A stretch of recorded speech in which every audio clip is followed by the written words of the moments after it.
Fraudes eletrônicas.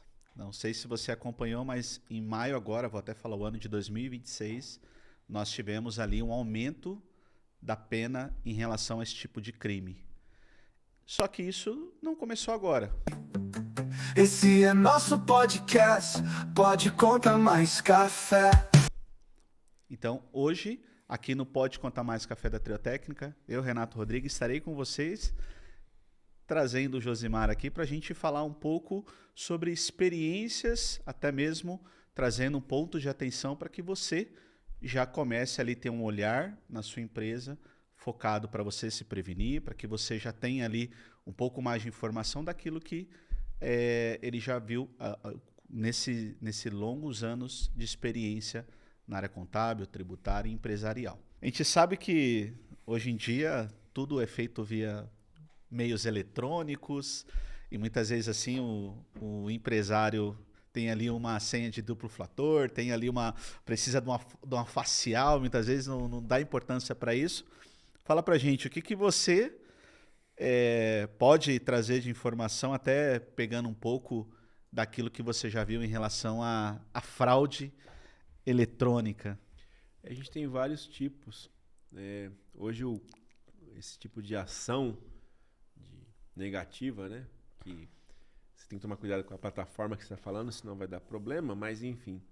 Esse tipo de ato criminoso, de uma forma geral, ele se expandiu muito porque é muito mais simples de você praticar. O risco é inexistente praticamente. A descoberta, então, do autor é muito mais complexa.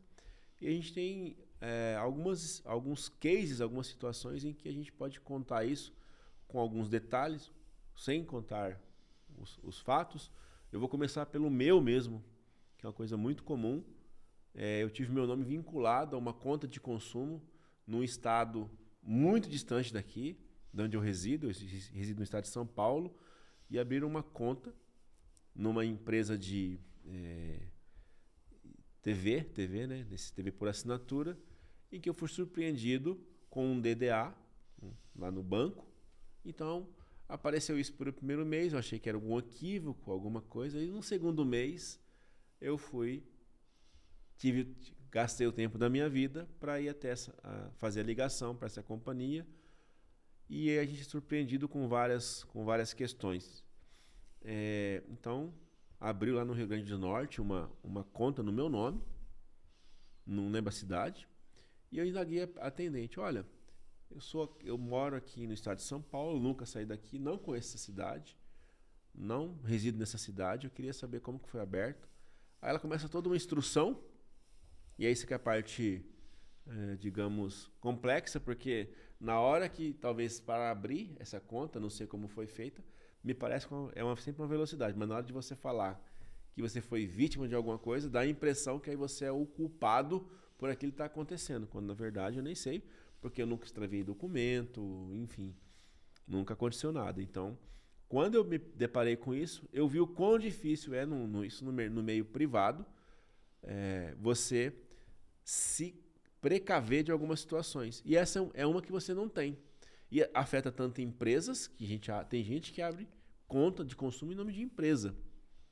E outra coisa muito comum, aí eu vou começar a elencar algumas, a coisa mais comum que eu já vi na minha vida hoje são associações ou pseudo-associações em que o empresário abre o CNPJ, e esse CNPJ ele é publicado no Diário Oficial do Estado. Que tem que ser publicado, né? Tem que ser publicado. Então, ele abriu o CNPJ, sai o número de registro no Diário Oficial.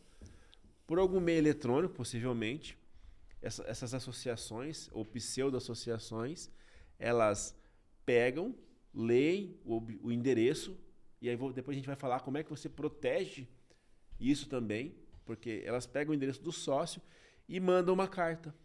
Olha, você abriu a sua empresa, então você tem que pagar a taxa, e simula como se fosse um órgão fiscal, ou, por exemplo, uma taxa da junta, da própria junta comercial.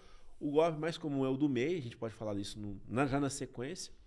Então, essas pseudo-associações mandam um boleto lá de R$90, a pessoa paga, às vezes mais, quando não manda certificado digital. Então, aqui a gente, logo na abertura de uma empresa, a pessoa está sujeita a 2 tipos de abordagem. Uma, no mínimo, podemos dizer, criminosa, que a pessoa manda lá como se fosse um serviço que ela não contratou, e aí o empresário, talvez distraído por não saber, paga aquele valor pequeno, e essa pseudo-associação, ou essa empresa mesmo, às vezes recebe o nome de instituto, um instituto alguma coisa, da Amazônia, por exemplo, qualquer coisa assim, e você acha que está fazendo um pagamento para aquele instituto, na verdade não está. Aí a outra forma mais comum, isso vai no endereço do empresário, e ainda continua sendo vigente. Agora tem e-mail, esse é o mais comum. A outra coisa mais comum na abertura de uma empresa é quando, também pelo mesmo e-mail, aí a pessoa deve pegar o e-mail que é obrigatório constar no cartão do CNPJ, empresa de certificado digital, manda às vezes como se estivesse contratando aquele serviço. Olha, você abriu sua empresa, então agora você pode pedir o seu certificado, ou peça o seu certificado, só que você não contratou aquilo. Quando é uma empresa que emite o certificado, digamos lá, você ainda foi induzido a um engano. Agora tem empresa que nem é isso. Só fala que você tem que abrir a conta, abrir a empresa e tirar um certificado da empresa no seu nome, quando na verdade você vai pegar o seu dinheiro. E esse ponto que você comentou é interessante, porque até o empresário que está acompanhando a gente aqui, tenho certeza que ele deve ter recebido, porque são 2 casos que acontecem com frequência, não tem jeito. Você vai receber. Se você abrir uma empresa no Brasil, você vai ser abordado por um pseudo-sindicato ou por uma associação de qualquer coisa, que vai dizer que é uma coisa facultativa, e se você não prestar atenção, você vai acabar pagando.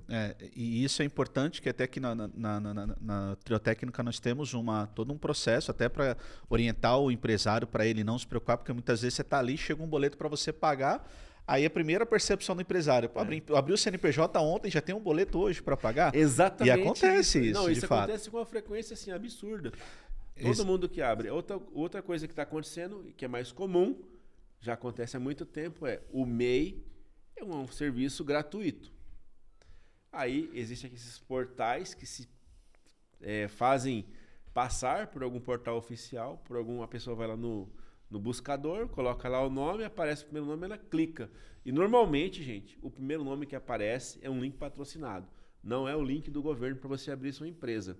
Então, se você vai abrir um MEI, eu vou deixar um recado aqui, é importante isso, procure o link oficial. Tente achar o .gov, ou você abre com o seu certificado lá, com a sua senha Gov, entra no portal e a partir dali você faz isso, porque a segurança é maior. Porque eu já vi gente abrir e pagar R$150 e perder o dinheiro. Não. Enquanto a abertura do MEI, ela é uma abertura sem custo. Excelente. Se você é empresário, já teve alguma dessas 2 situações que o Josimar trouxe aqui, comenta aqui pra gente, e também se você tem ali algum conhecido que já passou por isso ou de repente tem um risco de passar, compartilha com ele esse vídeo que é muito interessante. Agora eu quero fazer uma pergunta pro Josimar muito importante. Aquela conta que foi aberta no seu nome lá, você conseguiu cancelar? Consegui cancelar com um pouco de é engraçado que a gente tem algum tipo de conhecimento, né, jurídico, a gente não é advogado, mas você conhece seus direitos. E aí, quando você começa a exigir, você consegue persuadir a pessoa a fazer aquilo que é menos danoso para você, no seguinte sentido. Ela queria que eu fizesse um processo absurdamente burocrático para cancelar algo que não foi eu que eu tinha como comprovar que eu não usei. Quando eu falei assim, olha, então me dá a evidência de que eu fiz isso para que você não me exija fazer aquilo. Ela queria uma contraprestação, que eu aguardasse, por exemplo, 10 dias úteis de ligação de alguém que ela não me deu o nome e que eu não tenho obrigação de receber uma ligação de quem eu não conheço e atender. A gente sabe que é outro tipo de incômodo que a gente tem como enquanto empresário, enquanto ser vivente nesse país, somos toda hora abordados por ligações que não pedimos, seja para oferecer, ou seja, a gente tentando, mesmo falando que é de instituição financeira, que hoje é o maior problema que eu acho que eu vejo no Brasil, que a gente vai falar inclusive das aberturas disso, como você se protege disso. Você é incomodado toda hora. Estou aqui do banco tal e eu quero abrir, eu estou com crédito. Eu não pedi a sua ligação. E mesmo entendeu? assim E mesmo assim você é incomodado, às vezes por números sequenciais de você bloqueia um, aparece outro. Parece aquele... Eu perguntei para você esse caso, porque eu conheço situações de pessoa que ficou pagando porque não conseguiu cancelar. Então, aí é uma situação que e é uma orientação importante que você trouxe, né? A pessoa, primeiro ponto se você não fez aquela solicitação, então solicite evidências até para você poder se defender. Fala, me dá evidência de que foi eu que assinei esse negócio. Quando eu solicitei isso, aí ela mudou o tom da conversa. É isso aí. Porque você não fez, ela tem que provar que não foi eu que fiz. Onde eu assinei com a minha assinatura, que dia eu coloquei meu código, aonde foi que você tem o IP, porque eu não resido nesse lugar, nunca fui nesse lugar e tudo mais. Então, assim, a gente tem várias... E eu já vivi uma situação presencial de uma situação parecida com essa, muitos anos atrás, então vou denunciar a minha idade aqui, mas é de fato, eu fui debater com uma pessoa que tinha uma associação. Aí eu cheguei num lugar, era um lugar no centro de São Paulo, mas era uma salinha pequena. Aí você percebe que ali tem gente fazendo uma atividade que não tem nada a ver com aquilo que deveria existir, que é incomodar as pessoas, abrindo empresas e abrindo boletos no nome de alguém. Eu vi a olho nu, né, essa situação. Hoje em dia o DDA, se o empresário não estiver atento, ele vai pagar um boleto errado. E você que é mais do financeiro, você pode até falar, porque olha, a gente recebe, enquanto escritório de contabilidade é um absurdo. Eu vou falar até o nome. Contabilidade administrativa. Se você receber um documento disso aí, rasga, deleta. Na verdade, não dá para rasgar hoje, né? Deleta. A gente nem sabe quem no que é. No escritório de contabilidade, na Triotécnica, nós recebemos, de vez em quando, no e-mail, lá, chegou a guia do Simples, perto do dia de pagar. Aí a pessoa, às vezes, está ali com no dia a dia, correndo com alguma coisa, ou com alguma preocupação, ou está vencendo hoje, recebi do escritório. E aí você paga um boleto e o boleto não tem nada a ver com a guia do Simples. E é literalmente uma guia em PDF. Então, assim, se você tem um controle, é melhor que o seu escritório seja um escritório, às vezes, burocrático, com a emissão da guia e o envio do documento por um sistema específico, do que você receber um e-mail aleatório e, de repente, pagar essa dívida, esse boleto fake do Simples Nacional, e você perdeu o dinheiro. Esse é até um ponto que a gente utiliza bastante na Triotécnica. A gente deixa claro para o cliente como que ele vai receber o e-mail, qual que é o nome bonitinho, isso daí, justamente para evitar esse tipo de problema. Excelente, Josimar. E o que você... Até a gente trouxe 2 pontos já ali. O empresário que decidiu abrir um CNPJ já está passível ali a receber alguma fraude. Abordagem indevida. E se esse empresário ele abriu ali, eu já entendi lá, vi na Triotécnica que eu posso receber um boleto, eu vou desconsiderar, perfeito. E passou dali, ele tá livre? Enquanto ser vivente e pessoa jurídica atuante, você vai estar sujeito a N questões. Vamos primeiro a questão mais simples, que é a de compliance. Que aí é você que tem que cuidar, não dá para... procurações. Tente dar procurações. Eu sei que às vezes é difícil, tem alguns serviços que exigem certificado, então... É bom que você tenha o controle e saiba como é que o seu contador usa o certificado. Eu tenho um amigo que participa de um grupo em que o certificado foi utilizado indevidamente para transferir uma propriedade imobiliária. E estão discutindo quem assinou, onde assinou e o registro daquele negócio. Então, assim, o certificado digital e a guarda do certificado digital, ele é seu. Hoje tem a autenticação em duplo fator. O contador raramente vai precisar do certificado de forma direta. Então, tem sistemas que você precisa sim inserir, por exemplo, o buscador de nota. Se você não inserir o certificado digital direto no buscador, não vai buscar. Você vai ter que mandar para o contador todo mês. Então, tome cuidado com o tipo de documento que você entrega no certificado digital. O certificado digital é uma coisa que o empresário não pode mandar no WhatsApp para você. Às vezes você pede uma procuração para um empresário e ele acha mais fácil mandar o certificado. Gente, apaga isso e deleta. Não tem como você ter esse tipo de procedimento porque o empresário está se expondo e o contador também está se expondo. Mas tem solução? Sim, tem políticas mínimas que você tem que adotar para... tem gerenciador de certificado, que você sobe o certificado por um link, então você não precisa mandar no e-mail do contador, e a partir dali o contador consegue usar. Então hoje já tem tecnologia para você se proteger, principalmente o contador, de ser, no mínimo, suscitado como o uso indevido de um certificado digital. Hoje o mundo funciona com isso, e a dica para o empresário, nesse caso já falando uma solução, zela por isso, cuide disso. Se o contador não quiser fazer, ele tem o direito de não querer utilizar o certificado digital da empresa, porque é uma situação em que as partes ficam expostas. Então, tenha esse cuidado. Não entregue seu certificado para qualquer pessoa. Ele não é um arquivinho simples. O certo não pode entregar para ninguém. Na verdade, né? não deveria entregar para ninguém, mas a gente sabe que entre a prática e a teoria existe uma diferença. Então, seja muito zeloso, porque você vai ter uma dificuldade depois de comprovar que você não fez aquilo, e aí o controle do certificado também ele é bastante delicado.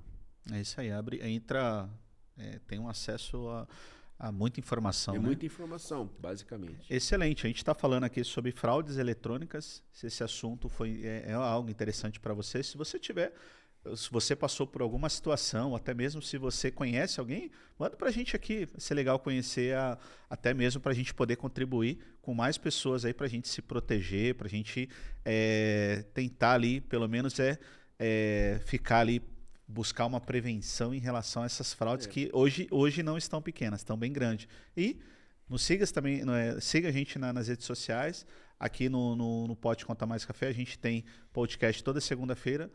Nós temos também live de segunda, quinta-feira, falando sobre a reforma tributária. E se esse conteúdo é interessante para você ou para alguém que você conheça, compartilha. E mande sua dúvida aqui, que pode ter certeza que vai ser um prazer para a gente estar respondendo vocês. Tá bom? Aí, continuando nas questões de fraudes eletrônicas, uma outra comum é a pessoa que é vítima de algum tipo de extravio de documento ou mesmo por abordagem aí criminosa, a pessoa acaba perdendo os seus documentos. É muito comum você ter, e eu já tenho casos que ocorreram antes da pandemia e recentes agora, em que a pessoa foi abordada lá numa rua e foi vítima de um assalto, e os documentos dela serviu para transferir para o nome dela igrejas, entidades de tudo quanto é ordem, em 4 estados pelo menos. E abriram 2 empresas novas, inclusive com reconhecimento de firma. Nossa. Então, no estado do Paraná, abriu-se uma empresa no nome dessa pessoa que teve os documentos, abriu-se no dia seguinte. Então a gente já sabe que o documento viajou para vários estados. E esse documento abriu uma empresa, não me lembro agora qual era a atividade da empresa, mas geralmente é uma atividade que não exige nenhum tipo de licença prévia. Por exemplo, farmácia, posto de gasolina, são coisas mais complexas para se abrir. Então você tem que ter uma licença da prefeitura. Então tudo que tem uma licença prévia normalmente não abre. Mas transportadora, lanchonete, que às vezes pequena lanchonete você consegue abrir, abriu essa empresa com reconhecimento de firma. Nossa. Então a pessoa supostamente assinou o contrato social da abertura dessa empresa no Paraná com a firma reconhecida. A junta, ela tem um argumento de que ela não precisa conferir os documentos que estão ali acostados. Ela só bate o olho, então é uma coisa trivial quando você perder seu documento. Fica muito conectado, talvez você tenha que contratar alguma coisa, e vou dar depois no final. Como você se protege quanto a isso? Se você perder o documento, cuida, faz o boletim de ocorrência. Primeira coisa, independente de você achar depois, faça, porque vai te proteger de algumas situações. E essa empresa foi aberta então com firma reconhecida. Quando eu fui atrás de saber, porque quando você tem um selo de reconhecimento de firma, existe um número, e tem alguns portais que você entra para conferir a veracidade daquele selo. Então, a primeira coisa o reconhecimento de firma, ele exige ali uma verificação daquele selo. Quando eu fui verificar, se ele é real, de fato. Se ele é real, se ele é existente. Então, que dá para falsificar selo. Se falsifica bebida, produto físico, um selo então, mas tranquilo. Rapidinho. Aí, conferi, não bateu. Liguei no cartório, que era um cartório aqui da Penha, de São Paulo. E falei, o que aconteceu com esse selo? Aí ele, foi roubado, foi extraviado, não lembro agora. A gente deu o cancelamento dele 2 dias antes. Então, a pessoa o cartório havia sido furtado dos selos no dia 1. No dia 2, a pessoa foi assaltada no lugar lá, na localidade em São Paulo. E no dia 3 estava se abrindo uma empresa dentro do estado do Paraná. Fora as tantas outras que foram transferidas no nome dele. Mais ou menos 18 a 20 entidades, entre transportadora e o que eu falei. Então você tem esse rol. E é muito rápido, o pessoal age muito rápido nesse sentido. Essa pessoa não conseguiu resolver tudo, está brigando até hoje. Isso é porque ainda Isso foi antes da pandemia. Antes da pandemia. E isso é porque é uma pessoa que tem um nível de conhecimento, assim, já era empresário e tudo mais, foi vitimado disso. Eu já tive situações em que a gente fica com muita pena e muita dó mesmo. Eu estava presente na Receita Federal numa época em que chegou uma pessoa idosa lá, com a mesma situação. Ou chega uma pessoa que é um lavrador, que tem ali... pessoa muito simples, ela não tem essa capacidade e, infelizmente, acaba de não conseguindo resolver. E, às vezes, está ali com a aposentadoria, a pessoa, eu lembro até hoje, era um senhor, ele ia sair a aposentadoria e deu esse problema e ele não conseguiu resolver. Aí eu conversei com ele na época, acho que foi 2012 isso, aí deu uma diretriz para ele foi bem assim, meio comovente se ver às vezes as pessoas serem vítimas de algo que impacta tanto, e né? nem é crime digital que eu tô falando, isso é coisa do passado. Crime digital a gente pode falar agora, né? Porque antigamente você não tinha crime digital, né? Era tudo no papel, né? Exatamente, mas já existia esse tipo de procedimento fraudulento. Que fique o alerta, né, Josimar? Acho que a pessoa... E aí, até pegando uma das minhas perguntas aqui, era justamente trazer esse ponto, né? Às vezes o empresário está ali e fala, ele perdeu um documento ou perdeu algum acesso que tá ali compartilhado. Muitas vezes ele não tem a preocupação, não, libera minha senha que não tem problema. Não libera, não. Então. E aí muitas vezes o empresário acha que isso aí só vai afetar empresas grandes, muitas vezes só vai afetar ali um certo nível de... Não afeta. A gente tem crime tributário, inclusive... Tem uns que são bastante sofisticados e coordenados. A gente não tem noção exata de quem está envolvido. A investigação que eu fiz recentemente foi o seguinte. A pessoa tem uma empresa, normalmente do Simples Nacional, aí é feito um tipo de procedimento em que se dá uma procuração com um certificado feito de forma criminosa, sem validação, sem nada, transfere a procuração para alguém que perdeu o documento. Mas, obviamente, não é isso que aconteceu.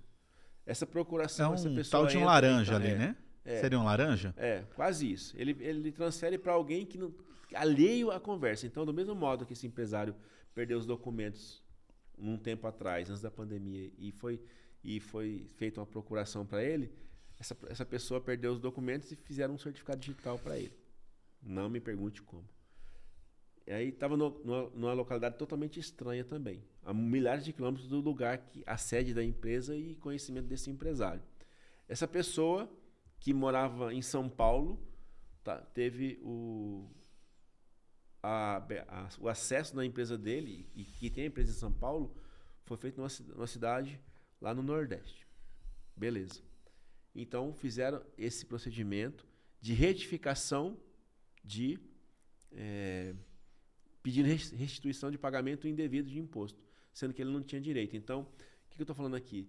Que alguém que tem uma empresa no estado de São Paulo, num estado muito distante daqui, uma outra pessoa transferiu uma procuração para uma pessoa de São Paulo também. As duas pessoas, tanto o empresário quanto a vítima, que foi a procuradora, entre aspas, dessa empresa de São Paulo, acessou numa cidade muito distante daqui. Ficou evidência na Receita Federal sobre isso. Essa pessoa fez um procedimento totalmente errado, fraudulento mesmo, de retificação para pedir restituição de imposto. E foi feito numa data. Vamos dizer que foi feito no dia 10. Apenas 42 dias depois, o dinheiro estava na conta. E esse processo de retificação, ele foi feito indicando que seria pago via chave Pix. Então você tem que tomar cuidado com a sua chave Pix. E criaram uma chave Pix qualquer, né? Não. O pior é que a conta não existia. Mandou-se no dia 10 de um mês qualquer o pedido de restituição, cancelou-se aquela procuração que foi fraudulenta, e 40 dias depois, 30 dias depois, 37 dias depois, abriram uma conta numa instituição financeira. Então, aí eu vou falar uma outra dica de como você protege seu nome com relação à abertura de contas. Abriu uma conta no dia 18, por exemplo, e no dia 22 o dinheiro entrou na conta, aberta apenas há 5 dias, e foram feitas várias transferências. E morreu, a conversa morreu aqui. O empresário ficou com uma dívida, Um problema e o na mão. dinheiro saiu. E isso é uma fraude muito comum. Depois eu fui Uma pesquisar. engenharia bem... É uma engenharia complexa. É. Deve ter vários atores aqui, a gente não dá para fazer presunções, mas é uma situação em que como que você protege, se você é do Simples, como você se protege de uma situação dessa? É uma situação bastante complexa, porque você não tem você vai conseguir saber somente depois. Possivelmente essas pessoas são pessoas com algum tipo de instrução, porque você consegue colocar na sua conta lá da Receita Federal o seu e-mail para você receber alterações na sua conta.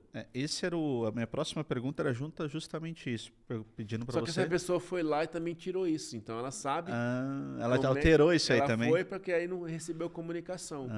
Então aí você tem que pensar num outro tipo de sistema para monitorar esse tipo de problema. Então a gente começa a criar uma camada difícil de lidar, porque o empresário está com um monte de coisa. E o contador também não tem como controlar isso. Então, é um tipo de fraude muito sofisticada essa. Até o que Bem pegaria conseguir alterar. Exatamente. Aí você percebe, quando você faz a investigação, você percebe o seguinte, que existe um padrão. O número de telefone utilizado é sempre o mesmo. Você consegue identificar que aquele número está vinculado a outros tipos de problemas, como uma abertura de conta ou abertura de... abertura de empresas de pessoas que também foram vítimas igual aquele outro. Então a pessoa perdeu o documento, ou não perdeu, não sei, não dá para presumir isso, mas vamos presumir a boa-fé da pessoa, que ela também foi vítima. Aí ela abre uma transportadora, uma farmácia, uma lanchonete. Farmácia não, uma lanchonete. Muito comum, coisa de entrega, delivery, assim, motoboy, né? Firma de transporte. Abre, todas têm o mesmo padrão. Um valor de capital social, o mesmo endereço. Então existe ali um hub do turma do mal, né? Para não falar. Entendeu? Eu posso até tive uma experiência na minha família mesmo ali, que teve uma pessoa que teve diversas empresas abertas, nós somos de São Paulo e em Minas Gerais. Exatamente. Abriu uma empresa, aí depois foram lá encerrar, abriram outra. Tinha no mínimo ali uns 7, 8 CNPJ abertos. Então, encerrado. quando encerra, digamos que a pessoa ainda foi o fraudador, ainda foi bonzinho contigo. Mas, e no curso dessa conversa aqui, a gente pode entender ainda que tem empresas que são literalmente transferidas para algum tipo de gente. E há essa possibilidade? Existe a possibilidade de você ter sua empresa, ser o dono da empresa hoje e amanhã você não ser mais. Existe essa possibilidade e ela é gigantesca, principalmente em São Paulo. Eu te digo que a Junta de São Paulo é uma das menos seguras para você ter uma empresa em termos de junta comercial, se você não fizer alguns procedimentos. Porque você tem um procedimento para ser feito. Se você não fizer, você vai ser vítima ou pode ser vítima. Nesse caso aqui, eu lembro assim, a empresa, eu posso falar porque está na junta comercial, então é um caso público, mas eu não vou dizer quem é, mas eu vou dizer o caso para você ficar com a dimensão do problema. Hoje você tem 5 sócios numa empresa, amanhã ela está só no seu nome. E aí o tempo de ação foi muito rápido. A pessoa mandou o documento irregular para a junta comercial na sexta-feira. Na segunda, que é um prazo normal, estava registrado. Mas na segunda, logo de manhã, É estranho, mandou 4 horas da tarde, na segunda-feira Já estava alterado. 9 horas estava alterado. Só que aí tem um prazo de processamento da própria junta. Esse- Nesse inteirinho, a gente percebeu, por auditoria interna, que havia sido modificado o nome do proprietário. Proprietário. Só que a gente conhece a pessoa há muito tempo. E por coincidência, era um nome muito parecido. Então, digamos que a pessoa chamava Martins da Silva. E conseguir achar uma pessoa com o mesmo sobrenome. Aí você não levanta num primeiro momento suspeitas. Você olha, acho que Você é um olha e parente fala, ali, né? beleza, a pessoa é parente, deve ser alguém que entrou. Como a gente não tinha o contrato na mão também, não tinha como saber. Não ligamos para o cliente. Aí entrou na junta comercial e pedimos uma cópia do contrato. Só que como estava sendo em registro, também ia demorar um dia para sair. Então a gente conseguiu no dia seguinte pegar o documento no fim da tarde. Isso era uma sexta-feira. Na segunda-feira eu estava em viagem com um conhecido, que ele também é perito judicial e também é perito grafotécnico, por acaso. Isso foi então a firma foi aberta na segunda, na outra segunda estava com os documentos, a empresa já estava transferida. Mas ninguém 100%. sabia de nada. 100%. Ninguém sabia de nada. Nesse meio tempo, eu falei, fulano, você conhece Joaquina Maria Martins da Silva, por exemplo? Não são parentes deles, não. A pessoa me falou. Aí eu falei, caramba, então temos um problema aqui. Aí nós paramos o carro no posto de gasolina, pegamos os 2 documentos e como ele é perito, falou, tem um problema aqui, vamos ligar agora. Aí a gente ligou pro cliente, Pro dono de fato o dono da de empresa. fato, falou assim, olha, o senhor conhece essa pessoa? Não conheço. Aí, ponto, foi aquela correria. E aí você pasme. Isso foi no dia 4. No dia 6, essa pessoa que recebeu a empresa, de forma fraudulenta, fez uma procuração para uma outra pessoa no cartório. E o cartório até aqui, tá tudo bem. Tá com o documento ali. E essa pessoa, no dia seguinte, no dia 7, foi ao banco. E a procuração era muito específica. Muito específica mesmo. Olha, você vai no banco XPTO e tem a administração da conta ABCD é sua. Bom, isso é uma história que demorou 7 dias para acontecer, entre o dia 24 até o dia 7. Temos aí o quê? 14 dias total, mais ou menos. A pessoa ficou sem movimentar a conta da empresa 10 meses. 10 Nossa. meses. Praticamente 10 meses. Então, porque aí transferiu para um terceiro, tem juiz, tem laudo, tem junta, tem um monte de coisa que a gente não está acostumado a... E vai entrar naquele mesmo mérito. Para o cara agora transferir de novo pro nome dele. Exato, é um transtorno transtorno. absurdo. Ele ficou 10 meses, praticamente 10 meses, sem conseguir movimentar a empresa. Nesse interim, multas, e aí o contador pode ser responsabilizado se não tomar cuidado. Porque como você vai saber? Você tem um contrato que te obriga a fazer algum tipo de alteração, te entregar declarações. E se a pessoa vai e transfere? Como você gerencia tudo isso? Então, o contador tem uma exposição de risco aqui também. Então, muito grande, né? muito grande. Então, a gente tem que tomar cautelas. É bom que você olhe sempre o contrato do seu cliente e Acompanhe isso, né? acompanhe.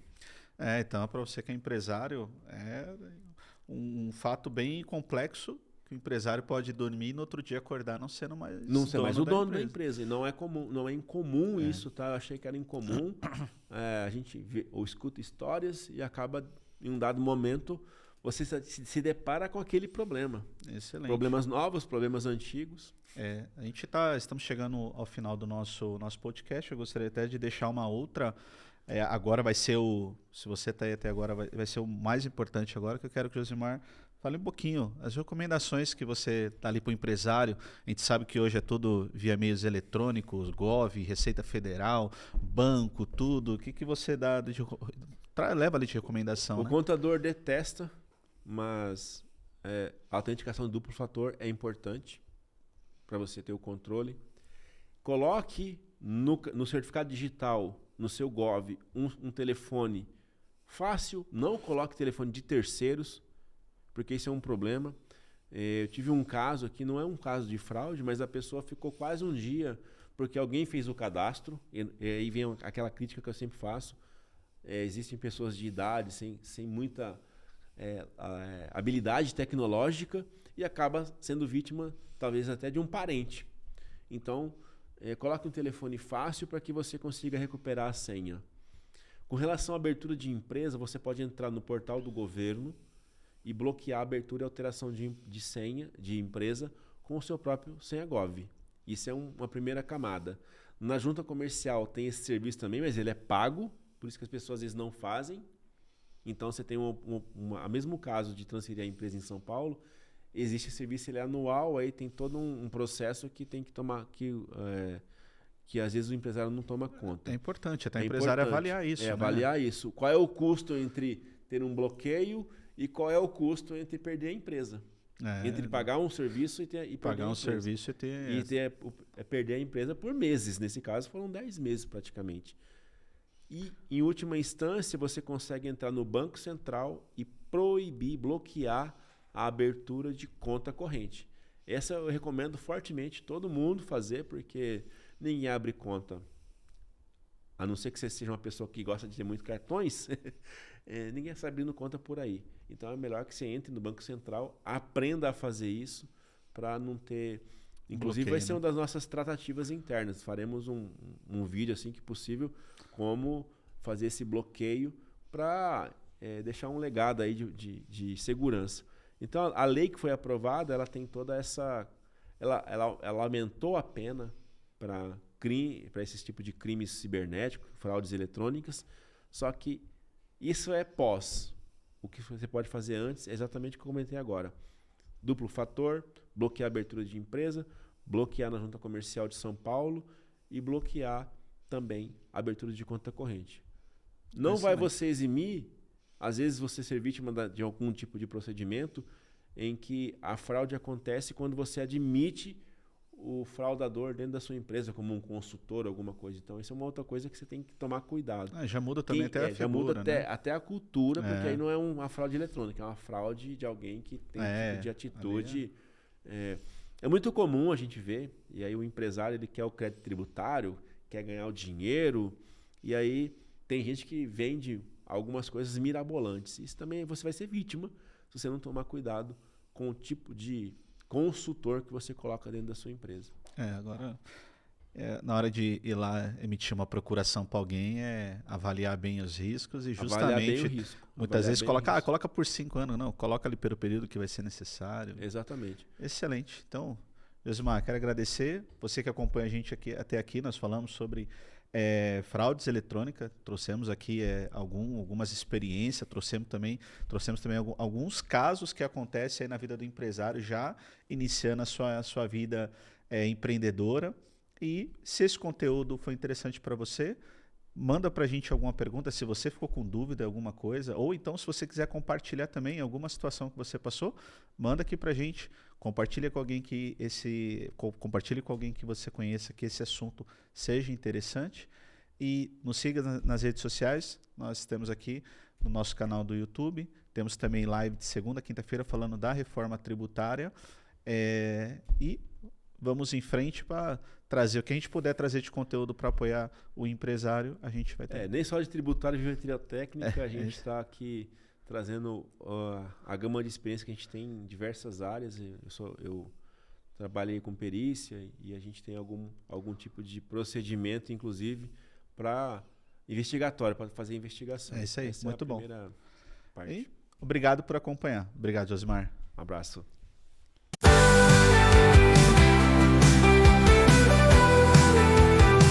Seja bem-vindo ao nosso podcast. Um bate-papo descontraído, com muita informação de qualidade. Esse é nosso podcast, Pode Contar Mais Café.